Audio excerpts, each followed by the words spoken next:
बाहेर जाऊन देणार नाही, अख्खी ताकद लावू मनसेच्या भीती. शांत साहेब आहेत ना, शांत, त्याच्यामुळे आम्ही शांत. मशीनच्या नंबर वेगळा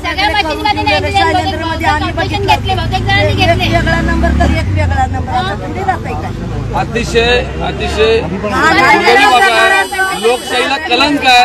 आणि आम्हाला दुर्दैवी वाटतं जिथे जिथे आम्ही राहतो त्या ठिकाणी 2-2, 6-6 मतं. मला वाटतं हे एक्सप्लेन जर केलं तर बरोबर. पीपीएचएस एक्सप्लेन करतात चला एक्सप्लेन करे. असं थोडी होते एकाच्या घरात 10-20 मतदानाची कुठे गेले. पीपीएचएस शाळा आहे तिथे आमचं महाराष्ट्र नवनिर्माण सेनाचे कार्यालय, तिथे फक्त 5 मतं लोक स्वतः बोलले यावर्षी की आम्ही मनसेला दिलेलं मतं. मग तिथे फक्त 5च करून आम्हाला सांगलं. जनकल्याण नगर मध्ये मनीषा चौधरीला काय कॅम्पेन करायला नाही दिले, तिथे फक्त लीड कसं काय येतात त्यांचं. आणि अख्खे शिवसेने लोकांनी पण मनसेला मतदान केलं, ते मतं गेले कुठे. आणि यांच्याकडे काय रेस केलं तर डायरेक्टली बोलतात तुम्ही गप्प बसा, आम्ही बरोबर टोटल तुम्ही मॅच करा, बरोबर आहे. हे कुठेतरी आम्हाला जस्टिस पाहिजे. हे असं होत असेल तर काही यूज नाहीये. माझं ना आव्हान आहे, सोशल मीडियामध्ये खूप पॉवर आहे. जेवढी पॉवर आज प्रेसमध्ये, प्रिंट मीडियामध्ये, इलेक्ट्रॉनिक मीडियामध्ये पण नाही, ती पॉवर सोशल मीडियामध्ये.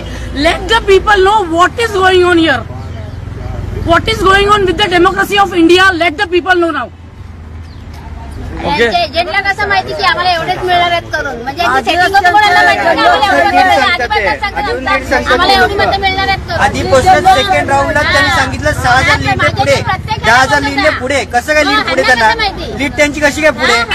आणि स्वतःहून पण आम्हाला 450 मिळणार, आम्हाला 300 मिळणार, आम्हाला 200. भाजपचे एजंट स्वतःच सांगतात की लीड पुढे, 10,000 लीड पुढे. कसं काय काय मेहनत केलं, किती अतिशय दुर्दैवी लोकशाहीला कलंक आहे. त्यामुळे आम्ही सगळ्यांनी बॅकआउट केलेलं. तर मी स्वतःच सांगितलं की तिथे बसून का उपयोग नाही, आम्हाला जेलमध्ये टाकण्याची भाषा करतात. त्यापेक्षा म्हटलं आपण बाहेर पडूया. आणि जे घडलंय सगळं ते चुकीचं आहे, लोकशाहीला कलंक आहे. त्यामुळे आम्ही या फेसबुकच्या माध्यमातून पुढे आलो. त्याचं कारण की लोकांना कळू द्या की नेमकं काय घडतंय आतमध्ये ते. त्यामुळे नमस्कार, जय हिंद, जय महाराष्ट्र.